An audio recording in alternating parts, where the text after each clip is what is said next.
Dear guests, good evening and Assalamu alaikum. I'm sending a message through this salam of peace to everyone gathered here and beyond. Because each one of us who's going to talk to you today is working for peace and stability in our limited sphere.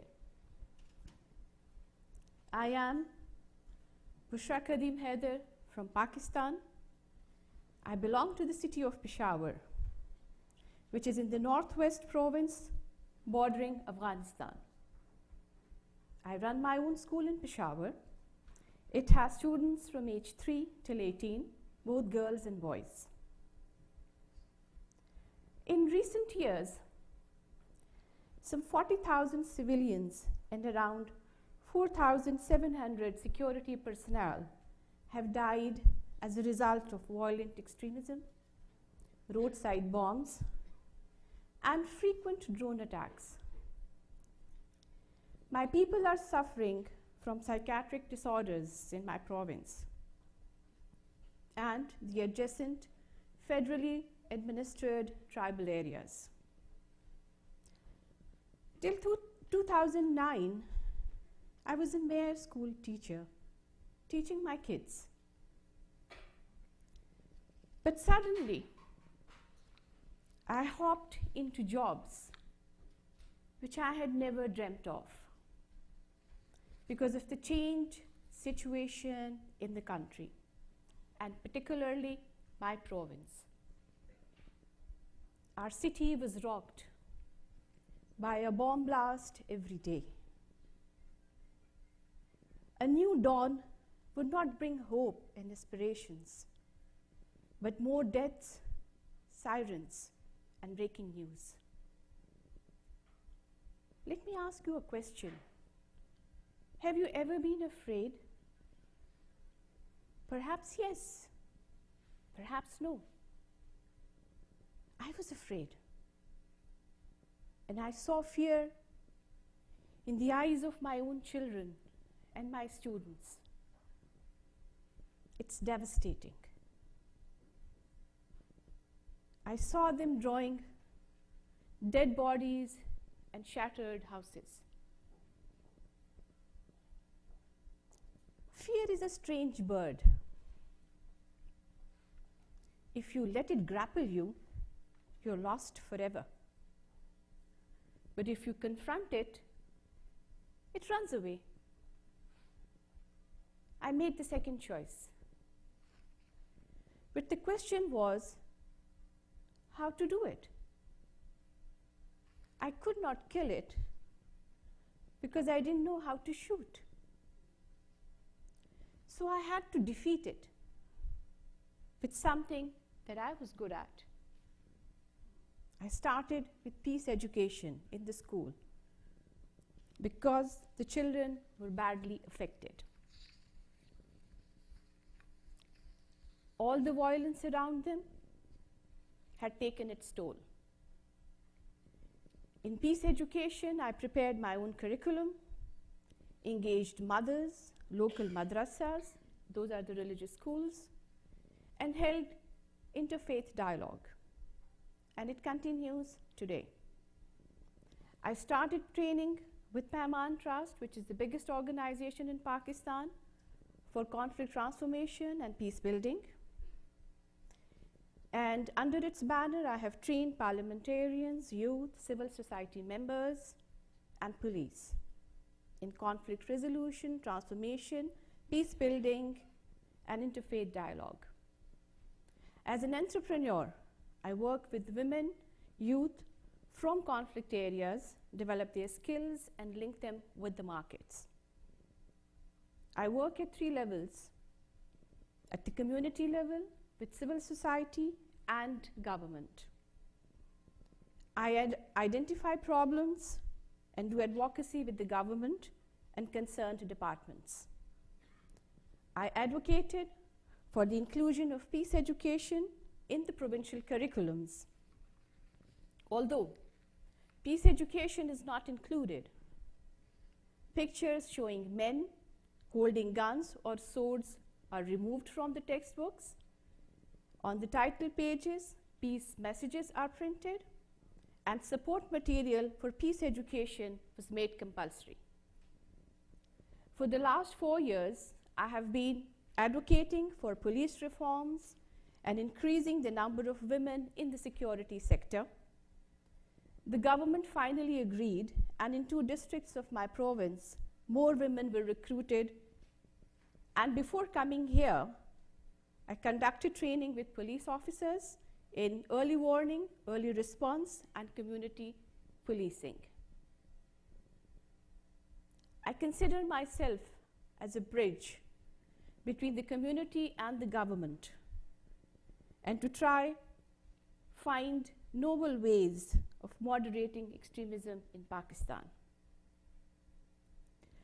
Today, all of us women are not here to show you how wonderful we are, or to make you feel sorry for us. We are here to tell you that after listening to us today, just when you go back home, only ponder. And whenever you hear or see any kind of violence or atrocity, don't remain silent, but hate it and condemn it. Teach your children values of love, compassion, and peace. My daughter told me today that my son did not eat his lunch in school because he was afraid that the extremists would attack his school today because of the incident that had taken place a few weeks ago in Pakistan, and that's my province and my city. If it is my son today, it could be anybody's child tomorrow in any other part of the world. Let us make a circle, not of our hands, but of our hearts, and show it to those who resort to violence that our hearts beat with the same rhythm, no matter in which corner of the world we are. Thank you.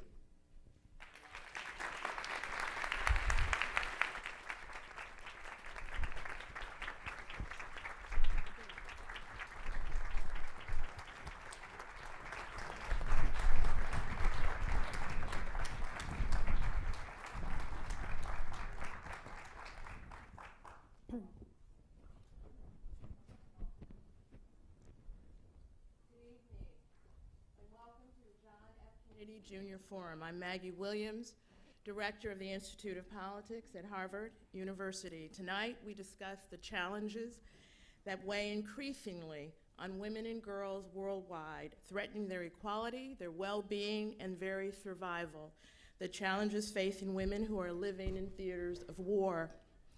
Our discussion will be led by Ambassador Swanee Hunt, an international public policy leader with long experience working with women in war zones, helping them engage in the processes of peace to reclaim their country and their lives. Ambassador Hunt is the Eleanor Roosevelt Lecturer in Public Policy here at the Harvard Kennedy School. Also at the Harvard Kennedy School, she was founder and director of the Women in Public Policy program and is senior advisor to the Initiative to Stop Human Trafficking at the Carr Center for Human Rights. She also is the founder and the chair of the Washington-based Institute of Inclusive Security, which works to involve women in peace processes.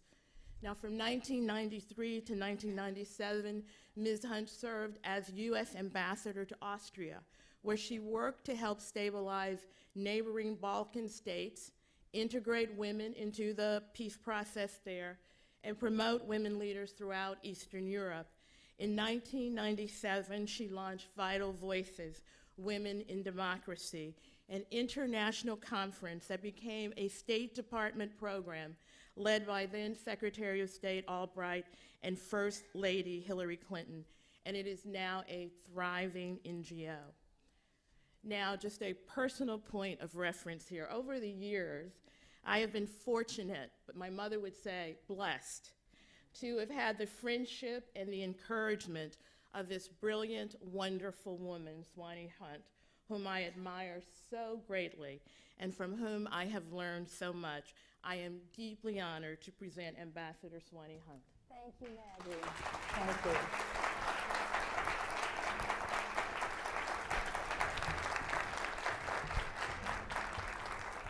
Maggie, I was hoping you would say that at the end, because if you hadn't, if you just made this long list of stuff I've done, I would have still said one of my great claims to fame is to be a friend of Maggie Williams and to be a fan of yours, yeah. Bushra, thank you very much. We've been together for, actually over the years, several times, and you were saying yesterday in our class, which is called Inclusive Security, you were saying something about it got so bad that the girls were going home and they were tearing the arms and legs off their dolls. I mean, that will stay with me so long. And that in the schools, they were drawing pictures of dead bodies in ambulances. You know, your kids were, that's how we can know in the most basic graphic terms what shall I say, what is happening to the whole city when you see it through the eyes of the children, not just the whole city, but in a way the country, but the world, really. And Bushra, thank you for understanding that and for saying, I will lean forward. I will lean forward into this. And that, I think, is the way I would describe the women who are here. I think more than anything else, I would say that there's catastrophe in the world, right? And there's catastrophe, and there's some people who shrink back, and there are other people who lean forward, and you all are the forward leaners. We've got 6 extraordinary women that you'll hear from. You heard from Bushra, there are 4 of us, 4 now, and another to come. And they're part of a whole group. There are more than 20 women from around the world who've gathered. And some are from government, and by government I mean a former presidential candidate, pioneering diplomat who's represented her country in about 5 different countries, a sitting senator, former ministers. But on the other hand, we also have the civil society represented, and that's the key here, is to have that balance. So you've got women here who have been putting pressure as constitutions are being written. They've been part of that. They've been pressuring the government to live up, to be accountable to what they say they're going to do to stabilize their region. We have example after example. I don't want to steal people's thunder here. But you know, these women, they don't just start doing this work and you know things just roll along. I mean, they pay an extraordinarily high price. And I feel honored to be with you. Some of you have been jailed, have been tortured. You've lost the custody of your children. The women among us here in this week, some of them have watched their friends being shot in a peaceful demonstration. They watched people standing in line with them being, you know, to go through a checkpoint, being shot in the head, you know, short, you know, range, and I mean, it is extraordinary what they live with now. Some have been in exile for 2 years or 2 decades. Tough prices they've paid, but you know, they are not essentially victims. Of course they've been victimized, but these are survivors. That's my point. They take their experiences and they make out of that the steel inside of them to lean forward, as I said, into conflict and to say, I will do something about this and I'll bring others with me. So this is what we mean when we say inclusive security. You know, security isn't about you get 6 warlords together and they put their guns under the table and one says, I'll take the diamonds, you can have the timber, you can have the, you know. the oil, and we're going to sign this agreement. Now, actually, in the back of my mind, I hope the agreement doesn't last because I really don't like having to give you the diamonds. I want the diamonds. So, and that's not security. Security comes when you bring the various stakeholders together. And, you know, some of you have experiences that need to be represented at the table. You have perspectives. You'll reach across the aisles. You're less threatening than a lot of the men who are out there saying, you know, being very aggressive about we're going to prevail, et cetera, et cetera. And so that's why we're going to hear now. I'm going to stop talking, thank you. I know what's on your minds. But the women that you're going to hear from, some of them are in the hot war of Syria, and that's Amal Shami, who until recently led one of the largest underground women's organizations in Syria. Some are fighting political battles in Brazil. Jacqueline Pitangui, a former cabinet official, you'll tell us more about that. NGO activist. I have to tell you, she was introduced to me. Do you mind my saying it? She was introduced to me by someone else as being the Gloria Steinem of Brazil. I love that. Tintin Ong, she's working with the ethnic battles that have claimed lives for 60 years in what we think of as Burma or Myanmar. She's a democracy activist. She's the founder of this multi-ethnic Women's League of Burma. But you all, I mean, I can go on and you know, give notes from a bio, but this is a woman who has paid an enormously high personal price. And I hope that you can talk about that without people thinking, oh, poor Tintin, you know? Because it makes you who you are. And Martha, thank you for being with us. I am honored to be with Martha. She is the former minister presidential candidate. People call her the Iron Lady of Kenya. I mean, you really don't want to get into a dark alley with this woman. So I'm going to stop talking. I promised them I would stop talking. And let me ask you all to tell us about your work, tell us about your past, your present, your hopes. You know, what are you doing now?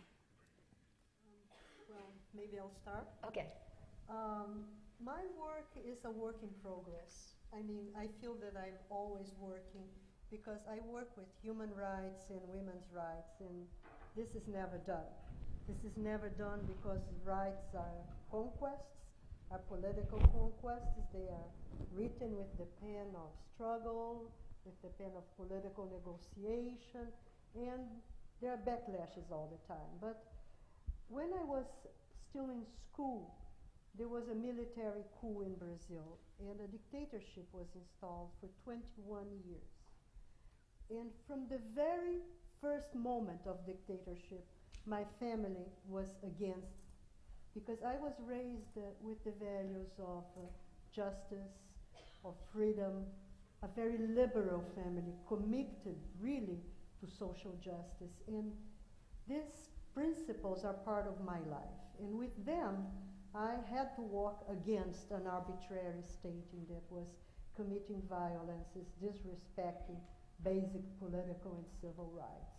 And I was, as a student, marching on the street, but then, as I became a young adult, I was already strategizing.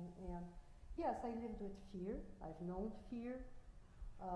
Fear has been part of my life, but has not paralyzed me.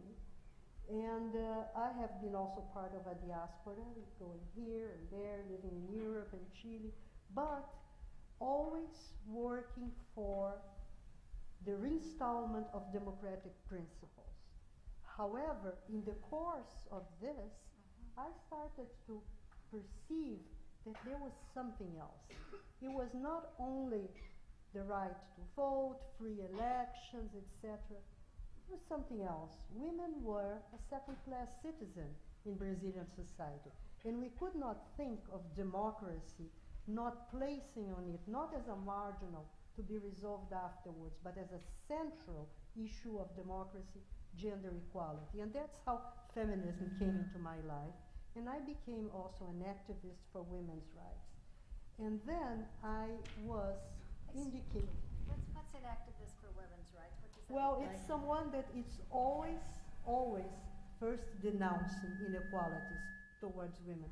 The fact that women earns less than men. Yeah. The fact that women in our legislation was placed as a secondary in the household, etc. I mean, there are many, the fact that when a violence was committed against women, it was not perceived as a crime in society. And so we started to have an agenda that was more complex, Yeah. fighting for democracy, but qualifying democracy. Right. Democracy also meant gender equality. And that then took me from the streets. Yeah. I was not member of a political party. I was appointed by women's movements throughout the country to be the president of the National Council for Women's Rights. There was a cabinet position, and I was nominated by the president.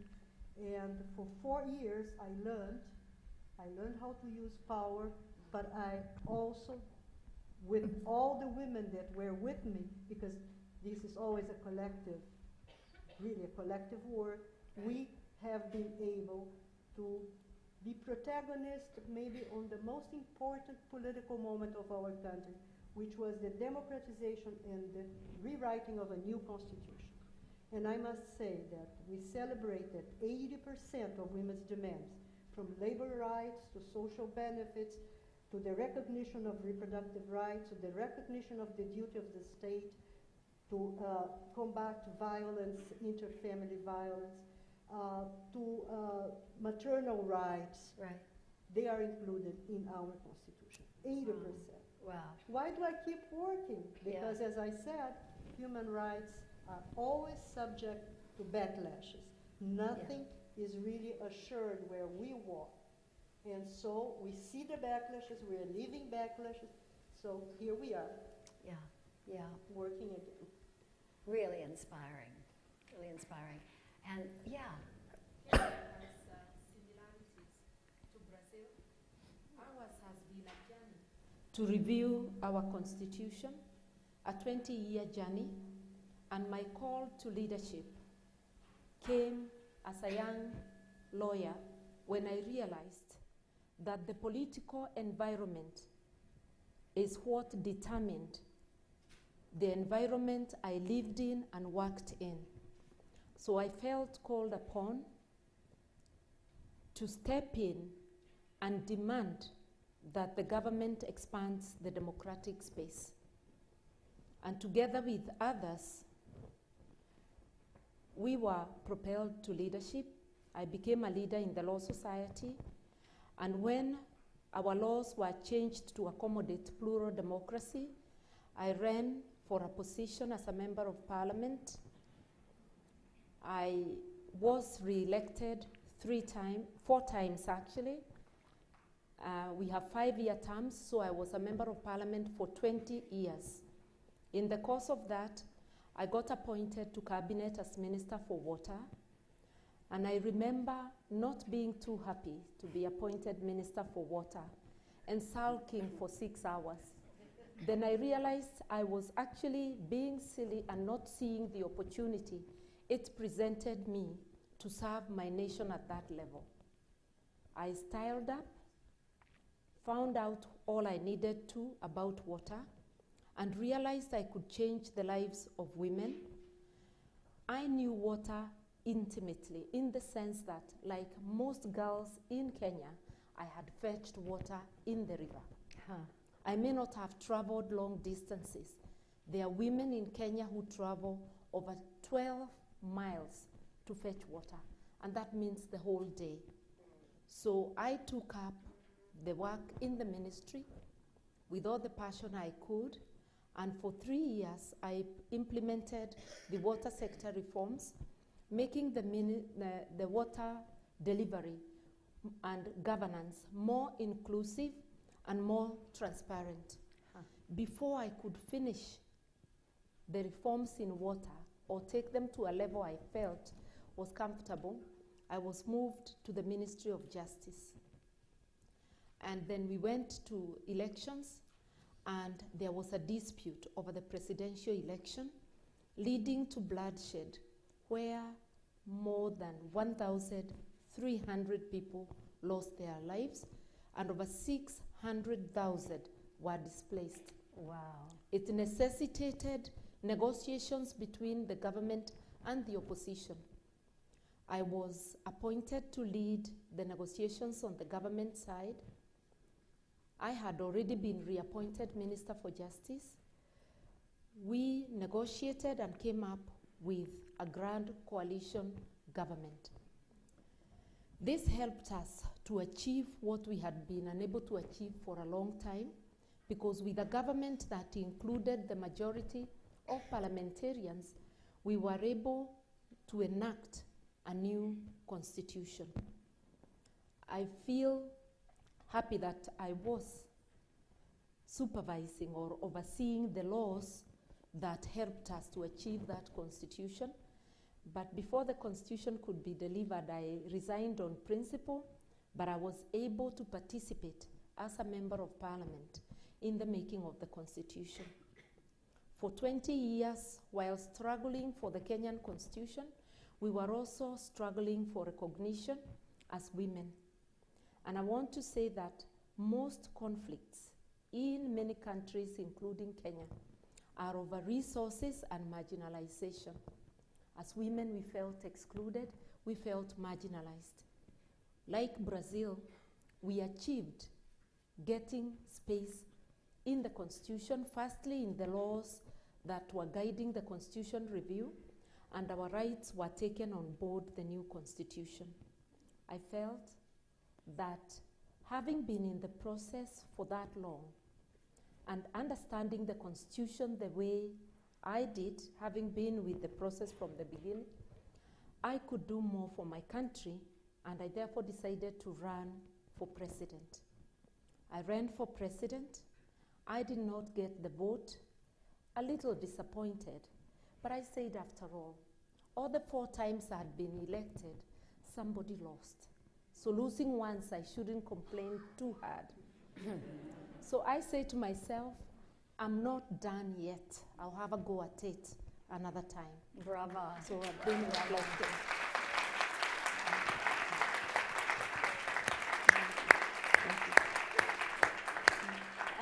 It sounds like there are a lot of people here who'd like to vote for you. Right. Yes.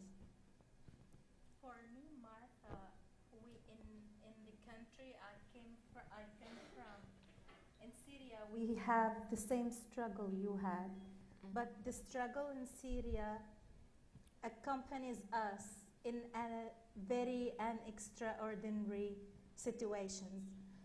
For me, I grew up in an environment surrounded by the big brother is watching you. And this continues in my life, whatever, during the whole stages I went through. You can't do anything. You dare not speak a word against the government. You can't lead the life you want to. Until 2011, March 2011, when the revolution started, I found myself in the streets with a group of other girls who came from the same background that I came from. Many of them had family members who spent 23 years of their lives in prisons under the accusation of confronting the regime or belonging to any other political party which did not exist, but the claim that they were trying to have a political party during the regime of Al-Ba'ath Party, the ruling party. 23 years, and we have people imprisoned underground, and we were stepping over their heads when they are in basements, and we are leading our normal life, not knowing what these people are doing. After 23 years, some of them were released. They can't lead their normal life. They can't go to bed. They can't have lunch because they are not accustomed to having lunch as we normal people do, or going to bed as we normal people go. What do you mean by going to bed? Like they can't go to sleep in beds because They can't sleep on beds. They used to do this action for 23 years on the ground, sleep, stay, to have food or to continue their lives. When the revolution started, I found my chance to create the change that we were aiming to. Me and other friends founded a group to tell other people that we have our voices, same like other people in the world, to say no and to create the change that we aspire for. We deserve to live the life that other people in other parts in the world are leading. We have the right to have democratic life, to have political parties, and to have our own voices heard. With the aid of these enormous girls, we started to organize the demonstrations, tell the rest of the Syrians that we have rights. Let us say no against the tyrants. During these demonstrations, we confronted the intelligence forces. We took the risk to go outside my town and get the information, discuss with each other, share the experience we have, and return back, find another groups of other ignorant women, other ignorant girls, and convey to them the information we have regarding human rights and women's rights so that they can participate in the life and in the politics later on. Amal, now let me understand. So you and other women, when you said you went outside the town, you mean you went to somebody's home outside, or? Yes, Yeah. because we worked under very secret conditions. I That see. we dare not go. I see. We dare not meet in one house. Got it. So we took the risk to go to the capital Yeah. and To Damascus? to Yeah, Damascus right. Uh-huh. and to gather there in some of our friends' house. I see. Which is less risky than gathering in my town, in my city. Yeah, and your city is? Daraya. Daria. Okay, so then you would go back to your home city. And we worked in groups, Yeah. little groups, like we were 10 in number. Yeah, So we have to find another 10 girls, yeah, teach them, yeah, or convey to them the knowledge or the skills we have. yeah. And then these 10 girls or women Yeah. have to take the lead and teach another 10 Got girls. it, got it. So the information spreads in a Yeah. very safe way. And Yeah. we are not caught by the intelligence forces. So there was like these rings of 10, Just right? spreading And all this is, over the yeah, yeah, well, yeah. Like cancer, but this Well, is let's a not go good there. type, Let's good go type there, of go there, cancer yeah. or tumor. Yeah, right. Yeah, Moving along. moving, Right. yeah. Right. So when we started to do this, like things were somehow safer, Yeah, but things started to change immediately. The regime started to bombard my town, and then the regime forces broke into my town. They committed a massacre. They killed 1,000 people in 3 days. wow. Hundreds of people were just missing or arrested. We don't know anything about them. Yeah. So we found ourselves in a situation like human rights do nothing for these people. Right. We have to do something urgent. We started to teach them something related to first aid. Yeah. And again, we spread in the same cluster way. Right. We teach other girls, and these girls teach other girls. Right. Now we are in need to save lives. We are not in need for human rights at that stage. Yeah. So if I teach one girl, stop the bleeding, Yeah. it saves a life. Yeah. And if I speak for hours about human rights, it does nothing. Right. Right.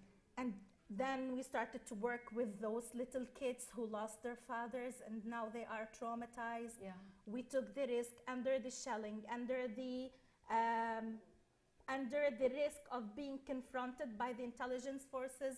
We took these little kids to one of my friend's kindergarten, and we started to play with them, shout with them, be crazy, be Right, mad, right. and shout when the sound of the bombardment and shelling over our heads, just to let them feel that there is life Yes. behind the death that they have seen. No, it's interesting and what witnessed. Bushra was saying earlier about her work with the kids, and it sounds like you all really connected, not because you know how to run a kindergarten, but rather because you see the life through the eyes of those children. They are the future. Yeah. Yeah. They are the future that we are counting upon. Right, right. After that, the regime broke into my town after 2 months, and we were first to leave our houses. We were 300,000 people. All of us left the town at the same moment. Only 6,000 people left in the town, and now they are besieged. And they can't find their food even, or they can't find something to heat themselves up with. And being internally displaced, I experienced very difficult times in a farm far away from all types of life. I found myself with 173 people all together. We have to survive there with 25 kids who need diapers, formula, and who need anything to let them continue their life. I took the risk after a couple of days because I was myself traumatized by losing my house and losing contact with my friends and losing contact with all life. I was helpless. Only 2 days, I have to take the decision, take the risk, go back to Damascus, collect the money, return back, buy the diapers, buy the formula for the kids, buy some blankets, not to sleep on the floor in November 2012 when the weather was not cold but freezing. 2 months later, me and the group of the girls continue going back to my town, breaking the fear of the regime that we can confront. We have the courage to return back and demonstrate and cook for the people who stayed in the country, smuggle medicine, smuggle camcorders for them to convey the reality and convey the situation they are living in. For our bad luck, one of my friends got caught at one of the checkpoints. And only then, the security forces got to know that we are the group of activists working, confronting the regime. She was taken to prison, a married woman of three children.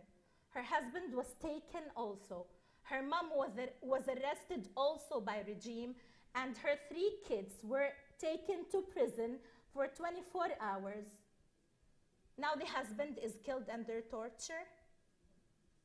The 3 kids were released after 24 hours, but till this moment, they are traumatized because of the bad moments they witnessed inside the walls of the prisons of Al-Assad regime.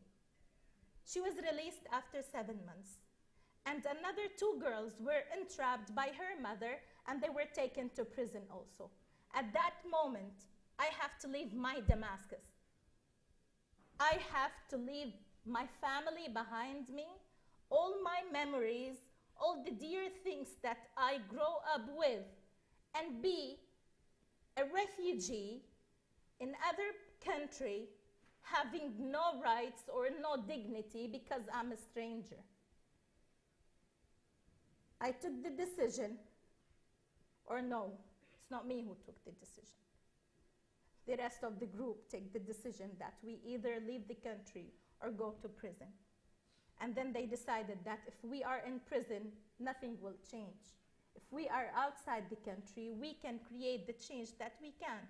To tell you the truth, I spent 1 month helpless, thinking of my mom, whom I might never see her again. And it took me as a year and a half to reunite with my mother. That's all.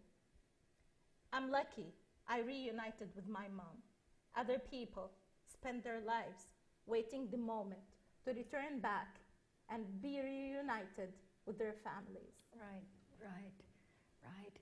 You know, this whole business about when you go, when you stay, when you go. I mean, you know, Tintin, you told me a similar story. I mean, but it was decades earlier. And I watched you in our home. I watched you and Amal, and I kept thinking about the same struggle, but but just 2 decades separating you. Yeah, after hearing Ahmad, it's very much reminding, my country's situation, like, killings, tortures, imprisonment, refugees, IDVs, and military intelligence everywhere. Same situation we face. For me, is if I say my story, like, it's my country also that the General Ne Win, who took military coup in 1962. Since then, 1962, then till after 26 years in 1988. So the people of Burma, we found that everything is being ruined and deteriorating. Then once our country was very rich in Southeast Asia, is becoming one of the least developed country announced by United Nations in 1986. So then we were very unhappy, and also the students were really upset for the ruin in the education system.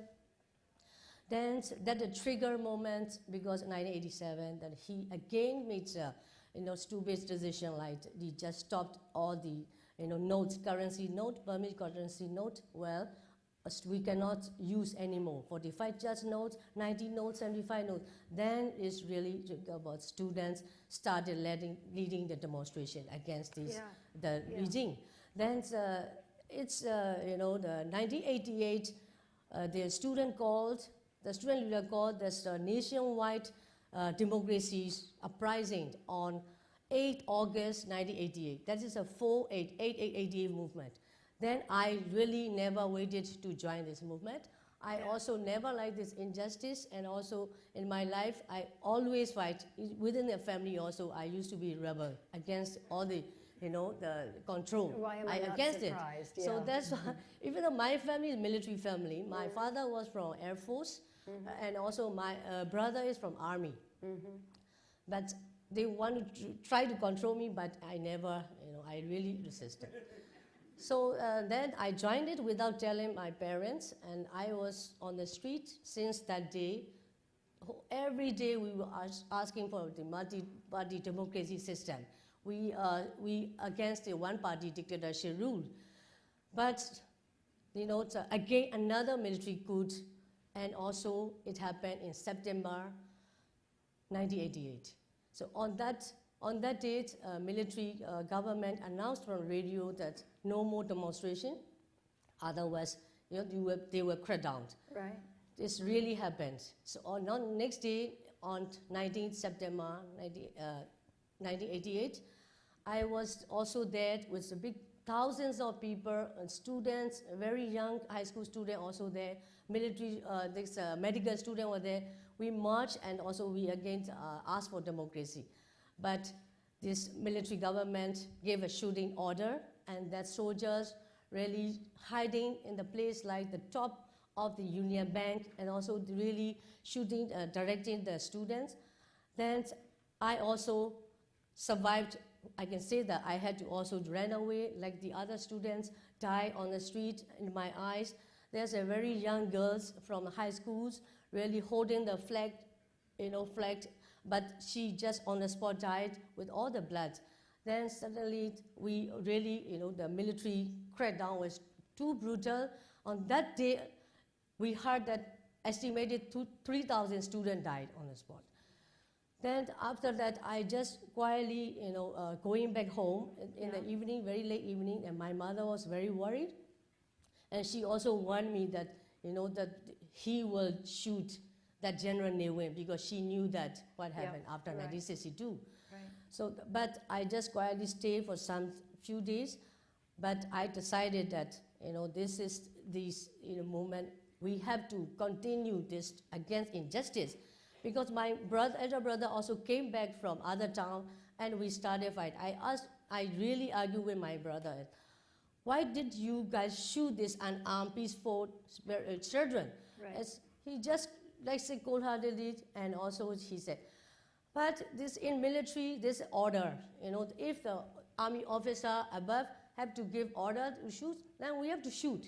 So this, and I was so angry with him. Oh, you guys did not have a brain, whether to shoot or not. They have no arm, and also not in the battle.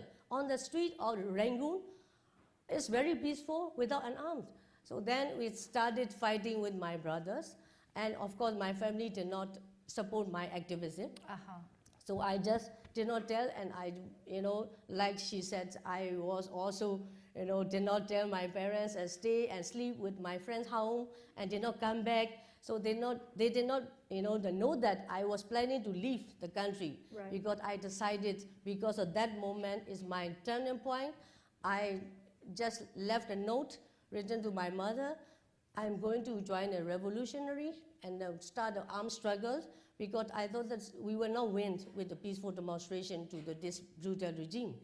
So that I left a note with my friends to give my mother. After 2 days, I left. But I thought that it would take maximum 5 years. Yeah, We yeah. will come back with the victory. Right. But it took 23 years. I left in 1988. So I could come back only in 2012, early 2012. I was in India, actually. I went into exile in India. Actually, I wanted to, come with military training, and we expected the, support from Indian government to liberate us like they did in Bangladesh in 1971. Right. So, but that's never happened. Actually, I had to live in a refugee camp. Suddenly, I just learned the word refugees. But I never, learned the refugee word when in my life in Rangoon. But I didn't want to be called refugee. I just know we are revolutionary, not refugee. But of course, I landed in 2 years in the camp in the border town. Right. Only ration of food and shelter were given by the Indian government. Then I decided to leave the camp in 1990. I went to New Delhi city, and then I became an official refugee recognized by UNHCR office. But I continued my movement while in India. Then suddenly I found that not only democracy is the issue. Right. Then I met this different ethnic. Well, for your information, there's 135 different ethnic groups in Burma. 135? Right? Yes, official. Yeah. So, but I also did not know that those ethnic people hate Burmese, majority like me. Yeah. Because I belong to the Burman majority Right, ethnic right. group in Burma, and I never learned this in my college. But suddenly I faced this when I saw, all the tribal people, ethnic Right, people from the right. border area. Oh, they didn't like, and also they used to call the not government army, they just Burmese army. Right. So you're, I just you're, found that. you're in exile. You're just over the border in India. You're in a refugee camp, and then you hate being called a refugee because you're a revolutionary. You go to Delhi, and the UN says yes, you're an official refugee, and, et cetera. And then you start trying to figure out how to organize. You see all these different tribal groups, and you start bringing them together. Yes. Right. Then I found that there's more women refugee camp and children camp. Then we really there is a need for women, and Yeah. also women have to be empowered and to be part of this democracy and peace movement, and Right. also reconciliation. Because as I mentioned, that different ethnic equality issue I is see. also the biggest. I Actually, see. I can mention that the 60 years of civil war. You can imagine this, the longest civil war in the world. Burma had. So since independence, 1948. So that is the thing that we organize women from different ethnic group. And that time I was in India. The Yeah. same like me, there are other women's activists went to Thailand, Bangladesh, and Got China, it. all the border area. So we started, knowing each other. Oh, there are also women organizing there. So that I know internet available. Just wrote a letter and took time to send. Right. And also they also read that, okay, we exchange the information. Why don't we meet? Then we try to meet for the first time in Thailand, Burma border. Then we came to, form the Women's League of Burma, which is an umbrella organization with different women, ethnic groups Yeah. together. And also we really made a strong voice in the exile political movement. So this is the, thing Yeah. that for peace building and reconciliation, I think women can make it, because we, as Burman, Karen, Kachin, Shan, like different ethnic women together, fighting, working together for the common cause. Yeah. And we, learn each other, and we build trust and also friendship. So that from that, I think we can change, the situations towards a more lasting peace. I mean, this is the Yeah. lasting peace. This is the women. Tintin, so you were organizing all these women, all different countries, all different ethnic groups.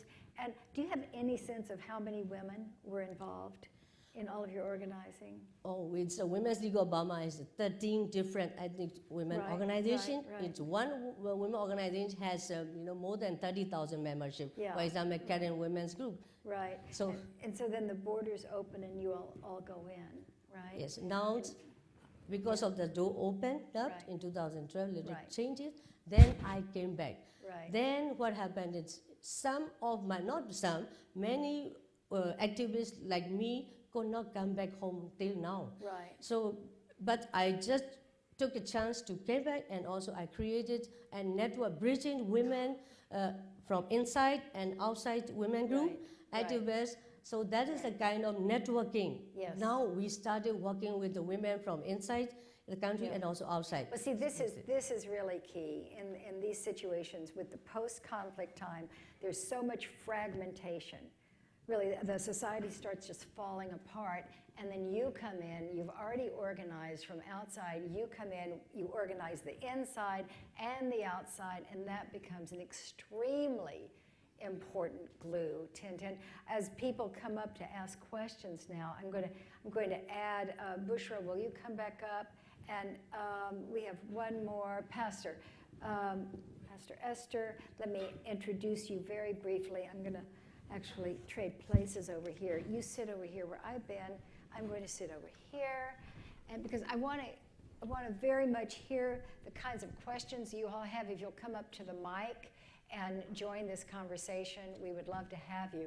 As you're coming up to the mic, let me introduce Esther Ibanga, and she's in northern Nigeria with Boko Haram. This is the stories that bring back our girls, and this is the real deal. And I'd love for you all to hear more about how she's been organizing there.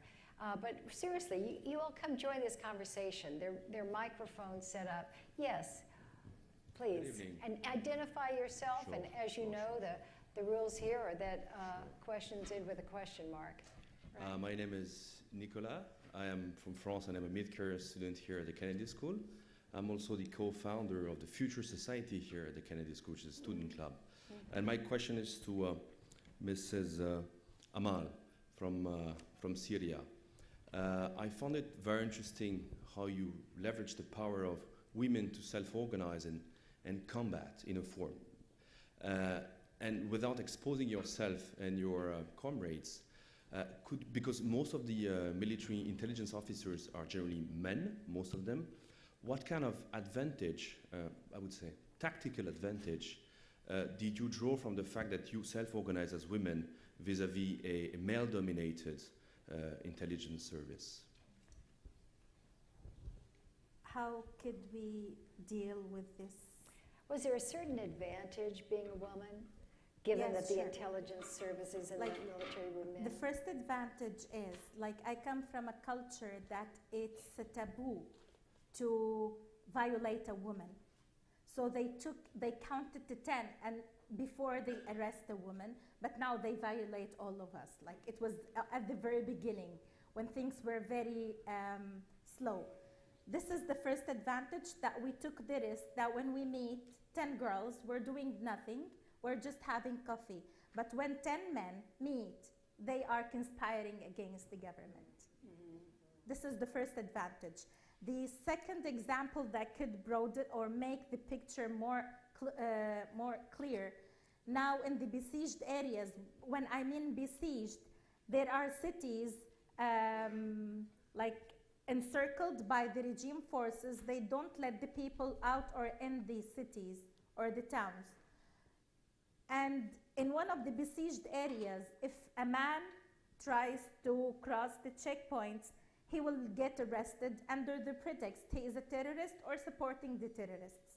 And by the terrorists, they are the definition of the regime forces calling any person, for any person calling for democracy or freedom. So women took the risk to cross these checkpoints to bring food to their children, from Damascus, and they return back to the besieged areas, and they are not asked by the security forces why you came out or in, because they will say that we have children to feed. You know, Did you feel pressure in performing that? Sorry, it's a very no, quick. that's fine. Did you feel pressure from other women who might have felt exposed by this kind of new approach and men in how you were crossing the boundary? I'm not sure I'm clear, but did you feel pressure in doing that from other women? Pressure to do what? How? Other women, Yes, because she was using the fact that she was a woman as an advantage to get into the city, and the moment the military intelligence would discover that, would probably be more harsh to women. Oh, I see. Yeah, I did you see. feel this pressure, or it was? yes. Like at the very beginning, when women started to take this risk and cross the checkpoints to bring food and sometimes medicine to the besieged areas or to other like the areas that the regime bombards or bombs every day. When the regime discovered that, they started to search women. Like they started to check them.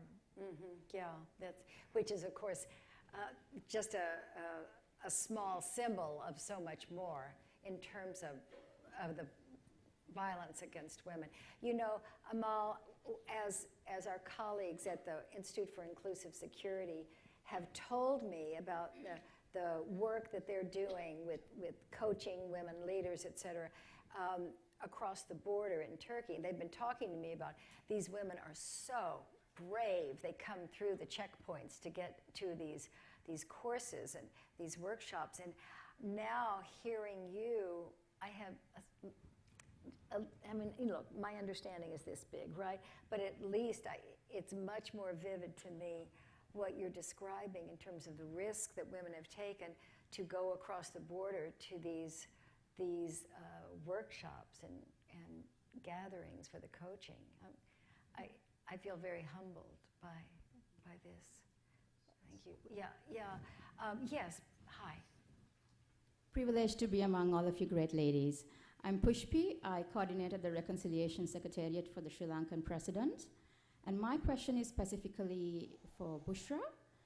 In terms of our peace education, what can we do as Kennedy School students, and of course in the capacities we've come from back home, for you to spread the education? What can we do? How can we help?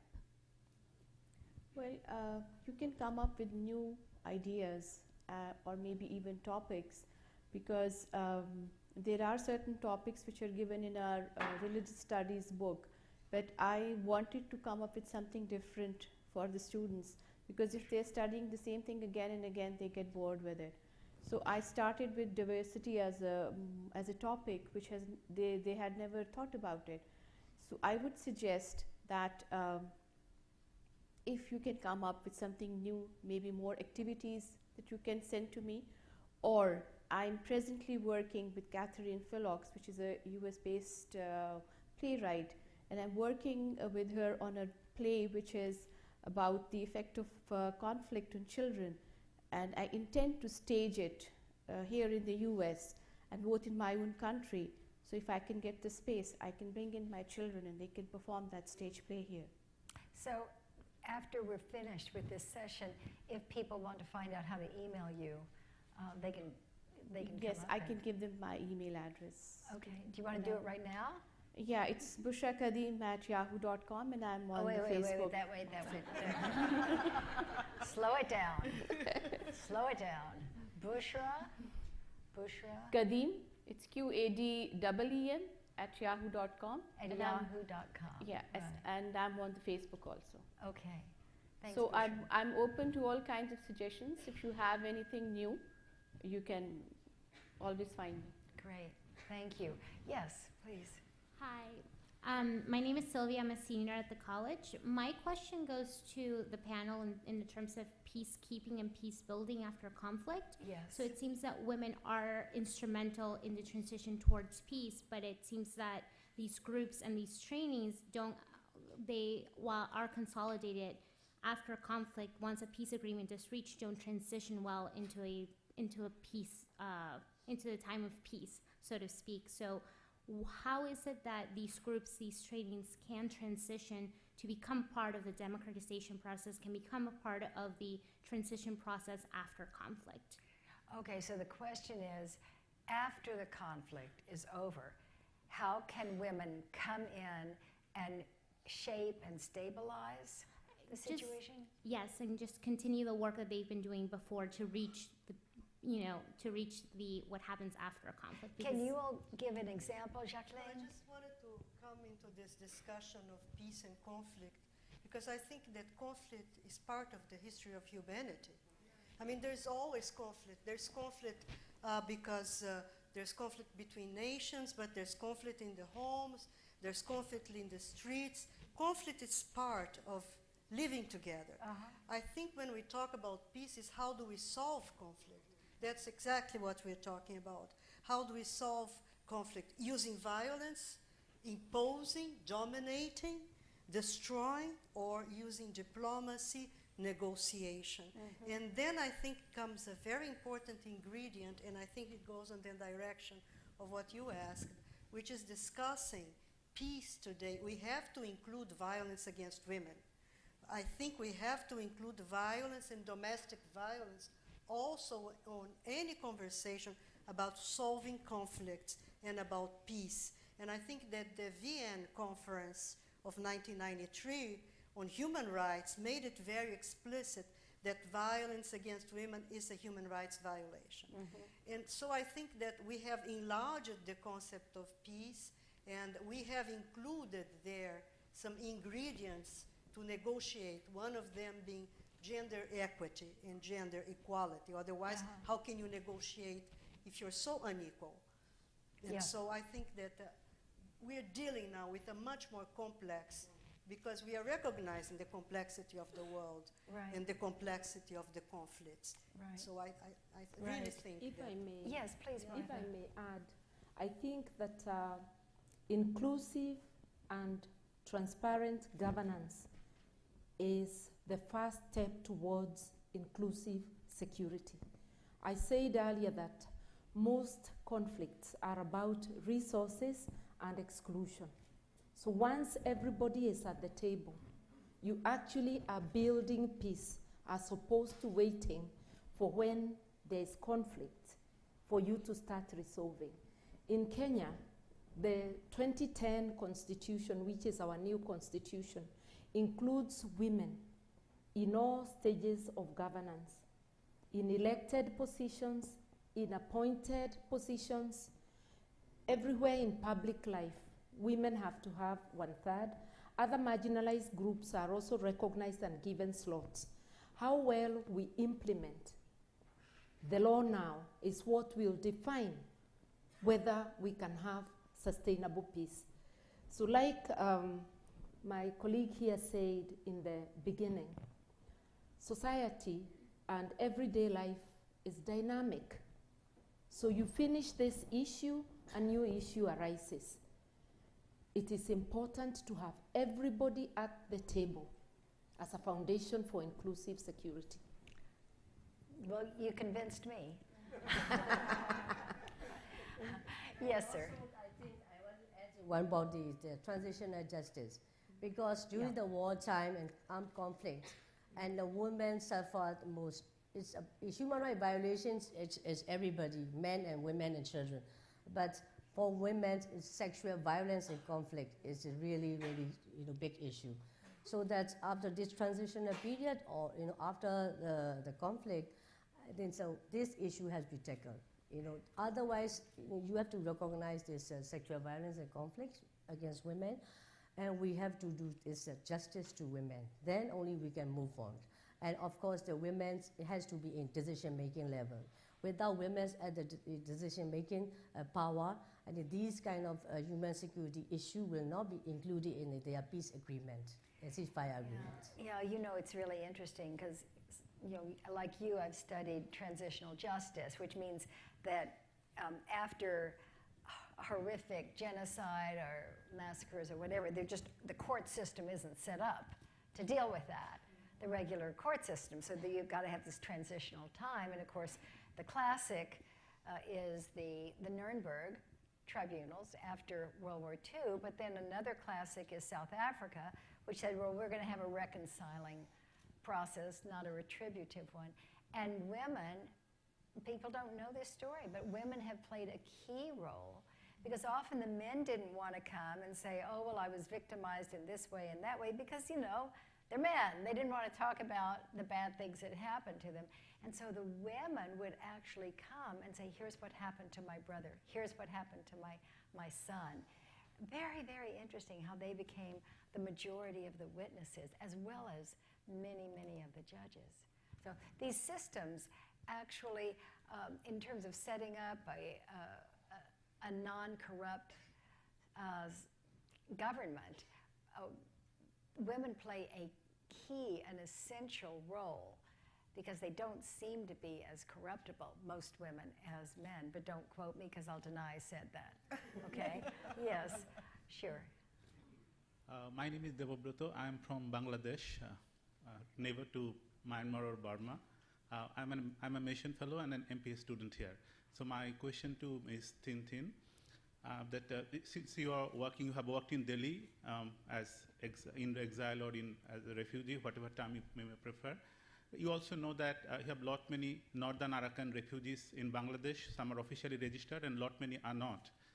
So what are you thinking of their women and their girls and their children in both sides of the border? What are you thinking? Because we can see only one view of the picture, but not the other parts of the border. What are you thinking organizing by yourself or your organization? Just wanted to know your reflection. Thank you. Yes, thank you for the question. And as I mentioned, about 13 different ethnic women organizations is part of our Women's League of Burma. So which include the Rakhine Women's Union, which is based in Bangladesh-Burma border. So that we have separated the work at the different border area. Then there's also organized the same thing in the women in that Bangladesh. So that is information we got, and this also at the meeting of the WLB, we always hear this, that they are helping the refugees and children in that area. You know, one of the, yeah, just please. 1 second. Sorry to interrupt. The problem is the government is not recognizing them to take them back, and we have not heard anything from the civil society in Burma or the other organizations like you to take them back. I mean, do you have any thought to take them back? Because you know that refugee is not a happy life. Whatever term you can call, nobody is happy to become a refugee. And I have seen that. I worked as a camp officer in refugee camp for some months, and I have seen them personally. That's why it's a human appeal, not for them or for its global affairs. So any thought from your organization to take them back? Well, if I am a government, I think maybe I have a decision to take them back. But you know that there's also the border area, like the Thai-Burma border area, India-Burma border area. There's a cross-border refugee and IDP and all things like that. And also the same ethnic group also live in the cross-border. And also the language speaking, the same ethnic in both the country. And also India, I saw that the Chin people, same, so in the Indian government also, they don't recognize. This is a government-to-government issue also there, immigration issue also there. So that, of course, for refugees, we all have to, these refugees, if they willing to come back their home, they should come back their home willingly, but not forced to go back home if they are not safe situation. But before they can come back, there should be some safe, repatriation, this housing, food, and all the shelter. The issue have to be also so prepared for them to come back safely and with dignity with the home. Well, I'm just thinking about how in the U.S.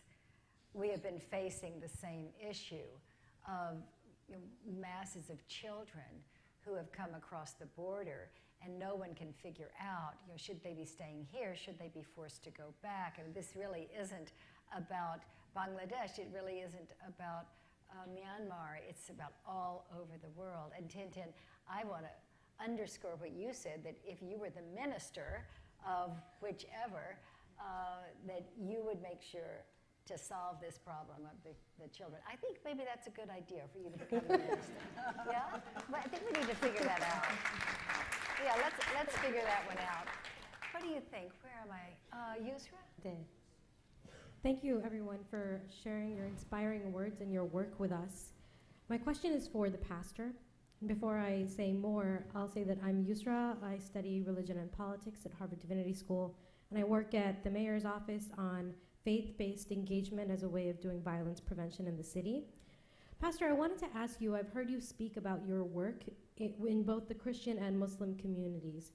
How do you go about influencing hearts and minds as you do this work when they're so, the conflict is so entrenched in ideologies and deeply seated religious beliefs? Thank you very much for that question. I think the first thing is to convince yourself about your sincerity for doing what you're doing.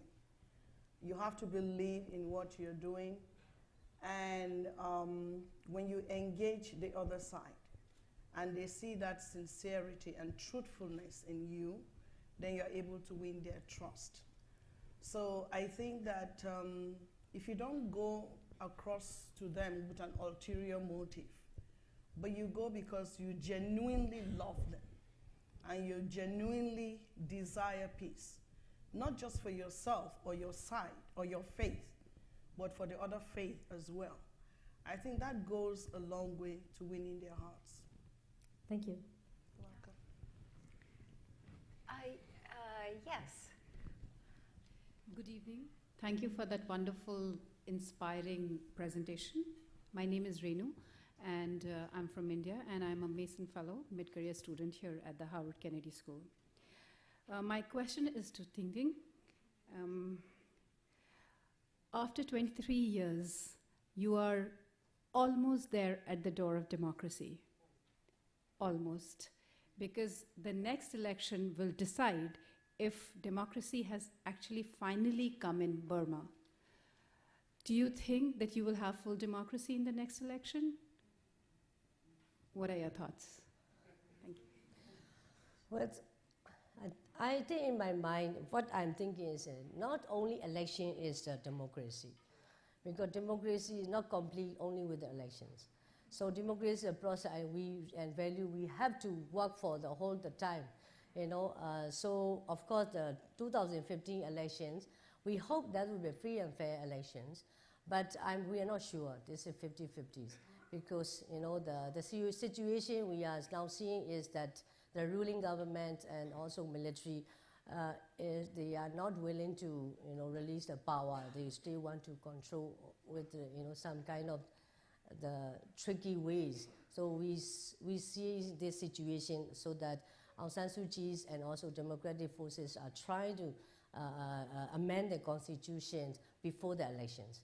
So if that happens, if free and fair election, then we will see some kind of democracy flourishing. But I don't think that complete democracy will be restored that moment. Mm-hmm. Mm-hmm. And Aung San Suu Kyi was here. She spoke at the forum, and it's the kind of thing where I remember where I sat, and I think, and I will remember that, to my dying day. Just seeing her at last outside, able to come out, but she paid a price similar to yours. I mean, in terms of you not going back as your mother was dying, and her not leaving to come being with her husband as he was dying outside of Burma. Yeah, what tough decisions. But you are strong. Where do you think I am? Yes, I think I'm over here, yes. I'm Alice, and I've been in Swanee's class for the last week and a half. We've talked a lot about women building peace, and in that context, Tintin, I was struck when you said that you decided to take up arms in Myanmar. And I'm interested to hear from you and from you, Amal, about that choice when faced with oppression to work peacefully or to take up arms. And I'm interested in whether you think men and women think differently about that decision. Yeah, and Jacqueline, I don't know if you have experience. I know you don't talk a lot about earlier years, or Martha, any of you who made a decision to support an armed revolution. Any of you. Actually, that time in 1988, I was about 20 years old and full of that energy to take, adventurous, and also I was ready to give up my life for the revolution. So that's why I decided to join armed struggles. So of course, after many years, and also I see the world full of wars in other part of the world. And I said the armed struggle is not ending. I mean, that's war. So we cannot get peace only with this armed fighting. So that now changed to my non-violent way. I follow the Aung San Suu Kyi with a non-violent way of fighting against injustice and to restore democracy in my country. So that is my change of position. I would please. myself. Yeah. I would say that I have not lived in times where I was compelled to make a decision towards armed struggle. But when I read history and see what is happening around the world, I want to be non-judgmental and to know that there are circumstances that can force you to go to armed struggle. My forefathers and mothers had to take armed struggle to get freedom from the colonial masters. You look at situations and you realize that there's times people are left without much option. But wherever it is possible, one has a duty to advocate for peaceful resolution of conflicts. I think I want to agree with you because it depends very much on the circumstances. There's not an absolute, a woman will never take arms. But I think that depending on the circumstances, on the democratic struggle, you have groups acting very differently. You have groups that have taken the decision to take on arms, but you do have groups that will only help them, and you have groups that will be doing the conscience rising work. And so it's really very complex, the kind of alternatives that you have to put together in order to have a resistance. And I think that it is a very difficult, very, very difficult decision to take on arms. Many friends of mine have taken on arms. Many are dead because of that decision. But it is a decision that in certain circumstances you can understand, and as she said, are the only resource or are valid, but they are not unique. And so when we see terror today, when we see the horror of how arms are being used, it really saying, let's give peace a chance by negotiation, by convincing, by denouncing, by being strong, but not necessarily by killing others. Yeah. So I think what they're saying then, if I may, is that as women, these particular women who spoke would not say never. There are moments when shockingly, military intervention is the least violent response. Those times are very, very few, and they represent a failure in diplomacy, a failure of so much of the peace education or the peace organizing, etc. And they're tragic moments when you have to use arms. And that may be some of the difference, that there isn't an automatic thought of, here's the evil, I will attack, but rather it comes farther down the road as a tragic choice. We're going to end this now.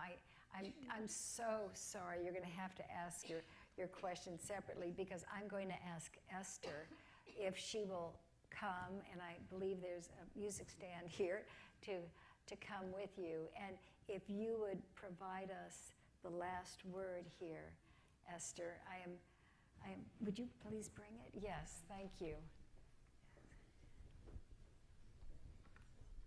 Thank you very much.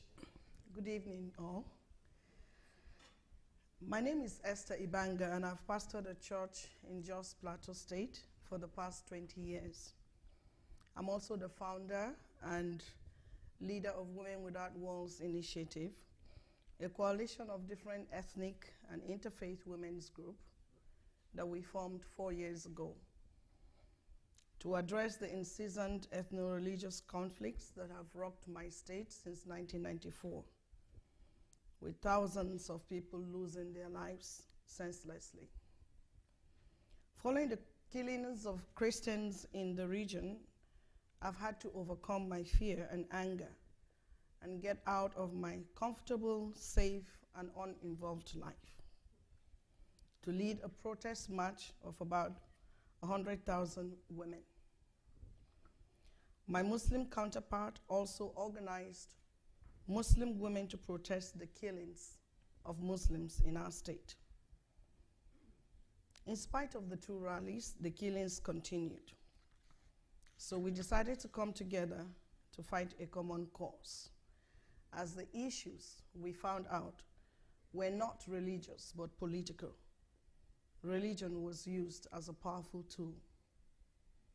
Together, we led the rally for the release of the Chibok girls that were abducted by Boko Haram. But let me go back to the beginning. I was born into a family of 10, 8 girls and 2 boys. At a time when my culture and tradition viewed having a girl as not only unfortunate, but having 8 girls was like a disease. And nobody would waste his resources to send girls to school. But my father was an exceptional and a godly man that lived way ahead of his time and would tell us, his girls, don't ever think any male is better than you just because you're girls. You are the best and can be anything you want. And so from his meager policeman's salary, my father sent us to school against the better judgment of his family and peers. Unfortunately, he died when I was 11. But my mother, even though illiterate but educated, continued the legacy my father left her. So I went to school and got my master's in business administration and worked in Central Bank of Nigeria for 16 years before retiring in 2001 to a full-time ministry. Pastoring a church, which again was something I was told I couldn't do, in a very traditional and religious city. I went ahead and did it anyway. The words of my father ringing in my ears. Over the years and in the history of Nigeria since the Civil War, and even to this day, men have been in the forefront of practically everything in my country. From politics to finance, from governance to the economy, and religion. And maybe that's why the problems have not only remained, but have been compounded over the years. And that is not to disregard the positive contributions of men in nation building. But maybe it's time to get a fresh perspective. And that's where the Nigerian woman must come in. We've seen from experience that the hard approach at conflict resolution has not always been the best approach. And I feel it is time to adopt the soft approach through women who are more empathetic and insightful in solving problems than a short-term, immediate, high-handed military approach. I believe that women are more compassionate in dealing with an erring son or daughter, are less political or ambitious, and less corrupt to pervert justice. It's been an amazing 3 days of meeting ordinary women doing extraordinary work, like one of my sisters at this colloquium said. These are women from all over the world battling war from the front lines, whether in our homes or communities, or in our nations as a whole. We cannot but salute the resilience and courage of these women, who against great odds have refused to keep quiet or even maintain the status quo. Women have earned the right to be included in peace building and security, since they are included in a war against their wishes. They deserve to have their voices heard. I'd lived in a society that defined me that defined for me what I could or could not do strictly on a gender basis. But I had to define for myself, first of all, as a human being with a God-given free will to decide what I could or could not do. And this subsequently meant crossing the lines to be educated, crossing the lines to pastor a church, crossing the lines to engage Muslims, crossing the lines to engage security, traditional and religious leaders from both sides of the divide.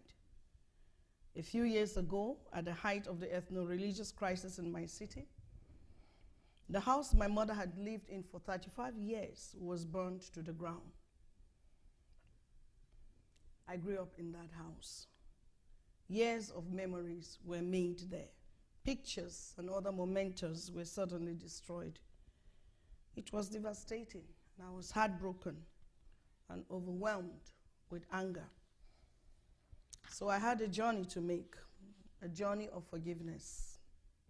I asked God to heal my heart.